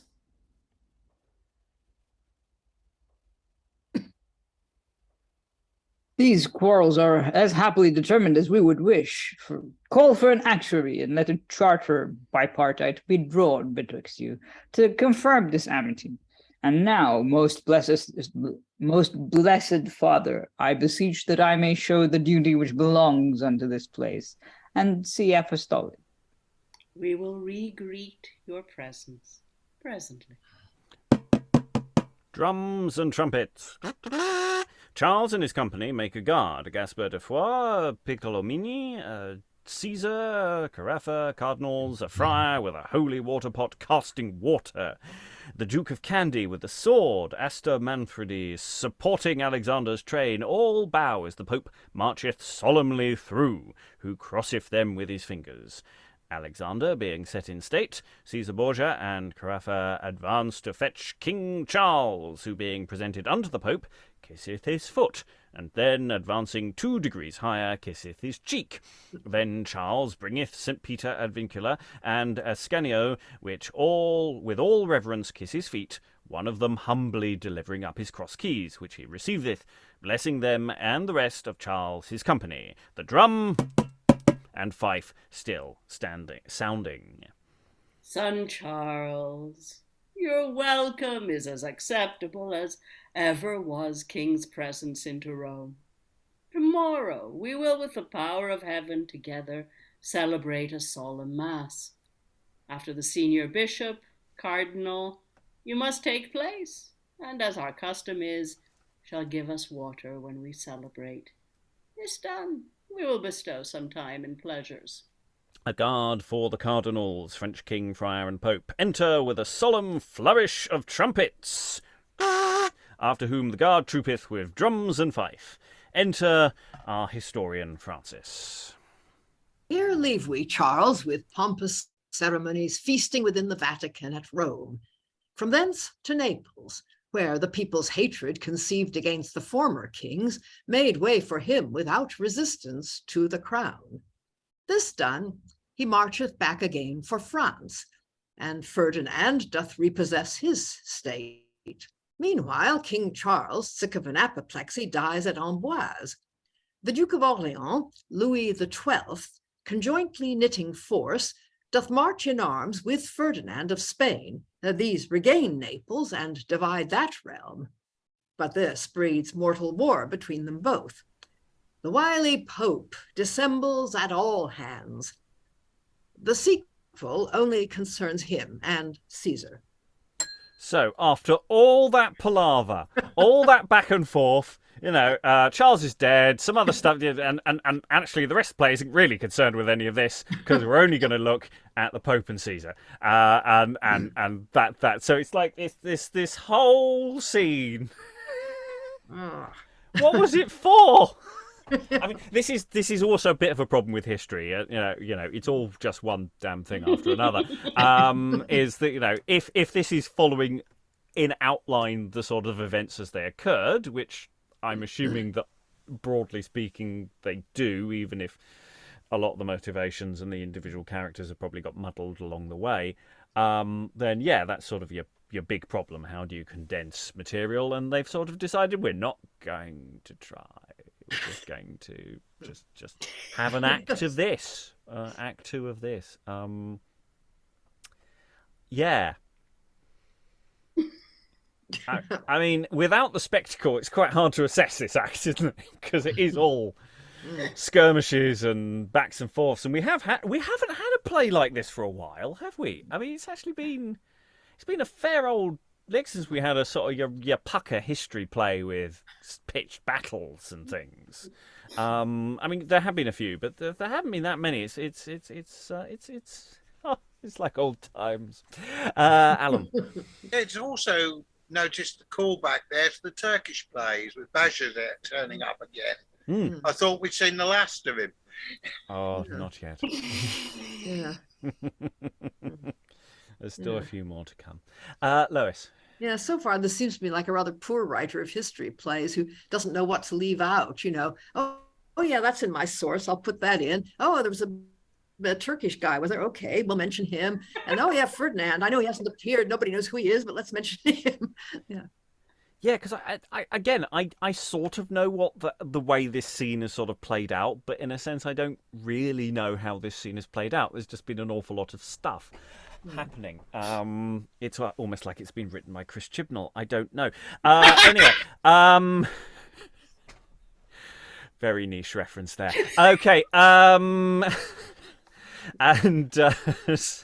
yeah, it's just there's a lot of stuff. I mean, I suspect actually with a hefty edit, because we got to edit a fair. We got to edit about at least 5,000 words out of this to get it down to a long play, rather than an excessively long play. So there is a lot of editing to do here. At the moment, I think the dramaturgical job is to resolve some of those characters down. That we've got an awful lot of random people who turn up, and I don't really care who they are. They all have slightly silly names, and that could be tidied up. I think we'll know better about what jobs need to be done once we've read the rest of the play and we know who has it. Because nobody really feels like anybody's got an arc, apart from maybe Alexander. I mean, Charles doesn't have an arc because he dies now. Yes. Yeah. You're dead, Sarah. Yeah. Which saves you talking to yourself. You're still alive as Caesar, but you're the other chap. And Lucretia. Yeah. Charles is just in a line. Yeah, he's dead. What, why invest? Okay. Any other thoughts about Act 2 before we go into final thoughts about the play overall? I mean, I'm having fun, even if I still think there's quite a lot of work to be done.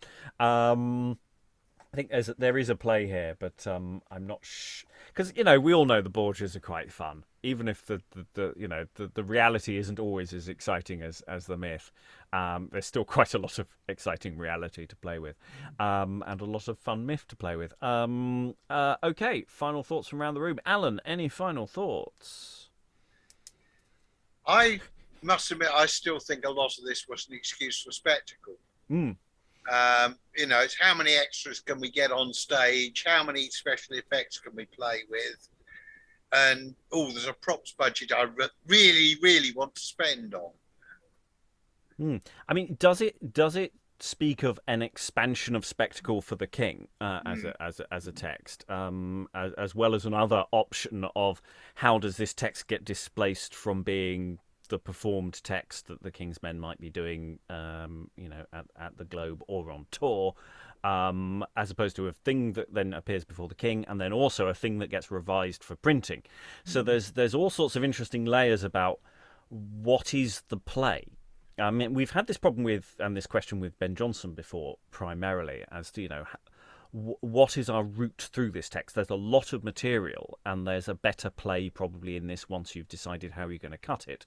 But actually, how you adjust this play, I think there's probably going to be more than one route through this play. And the question is, if you've got the spectacle, why not have it? I definitely want to have the spectacle of the demons at the beginning, because that's fun. But then even that's a bit extra, isn't it? I mean, it's, what do you do with it all? Lois, any final thoughts? Well, this is clearly a very anti-Catholic play, and it was first published in 1607, apparently, which means that it's not very long after the Gunpowder Plot. So I would imagine that it's, it's designed to make the whole court, revel in the spectacle of Catholic awfulness. And apart from that, I mean, just associating Catholicism with the absolutely worst phase of the papacy and the period that everybody regarded with horror. That's just part of it. I'm sure that the spectacle is important. And, my question at the beginning was really, given that James's court was so full of foreign ambassadors and people who didn't speak English, it's not surprising. I mean, they love dumb show anyway, apparently, audiences, but it's not surprising that there's a lot of spectacle in this. But since it's extremely anti-Catholic spectacle, and I mean, even the bit of the King of France kissing the Pope's foot, that whole image of subordination to the papacy would be, it would inflame Protestant rulers or representatives of Protestant countries, and it would be, I think, very annoying to Catholic countries. Eric, any final thoughts?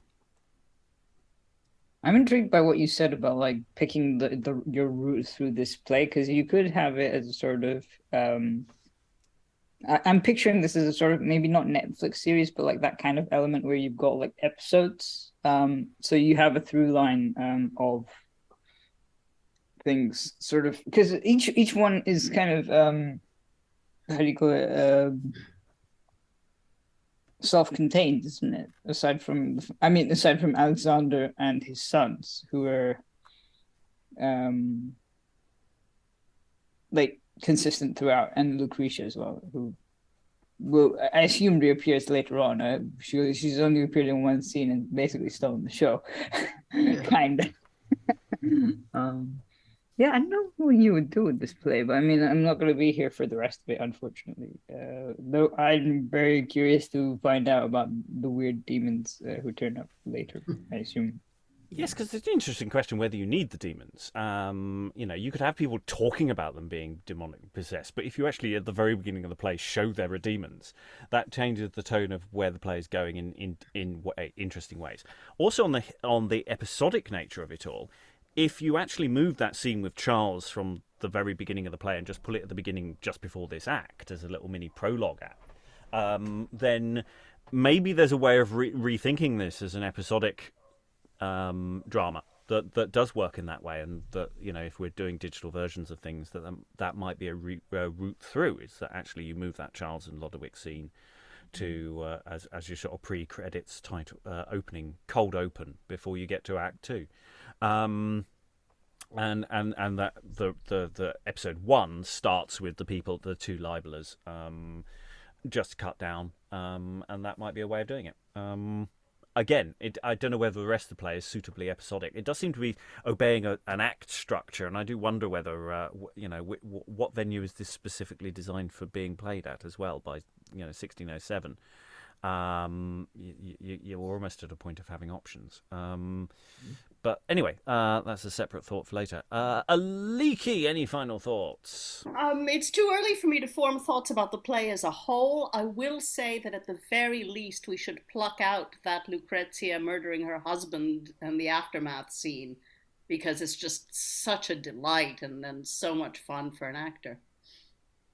Yes, it is. I think we've got to use that somewhere, haven't we? There you go. The famous murders.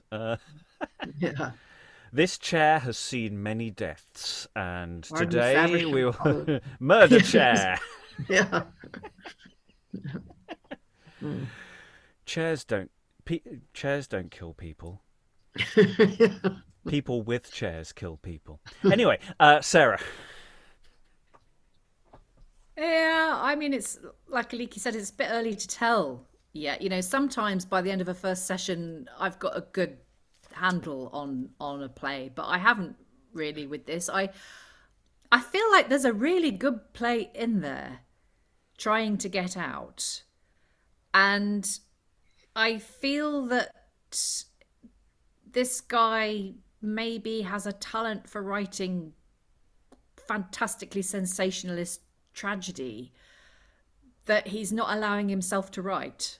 It's like he's focusing on all the historic stuff, and actually his talents lie elsewhere. Because I have to say, I mean, okay, I was playing Lucretia in that scene and I milked it for all it was worth, but because who wouldn't, frankly, but even setting that bias aside, that was a really super scene. That was a really groovy little scene of murder, and it was fun. It had a sort of sprightliness to it. It had a bounce to it, that scene, which bits of the martial stuff, bits of the meeting between the two sides did have as well, but there's been an awful lot that has been a bit flat. And so I think maybe, as you said, with some really judicious pruning and maybe a bit of transposing here and there, I think there might be a really good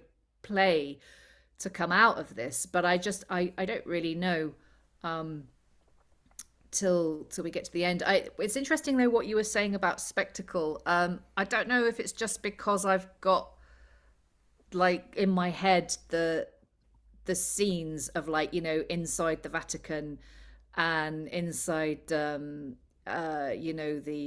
Castello Sant'Angelo in my head, those really rich, luscious, over the top rooms. But it strikes me you could do a lot with this in terms of the staging, just with the colors, like with if you kind of lavished lots of gold, you could make the demons gold. You could have all kinds of like over the top kind of Derek Jarmany type indulgences going on with the design of this play that would actually underline the themes, if that's what you wanted to do with it, and it could be quite fun. Although it would underline the anti-Catholicism as well, which you might not want for a modern audience, but then there's kind of no getting away from it, really.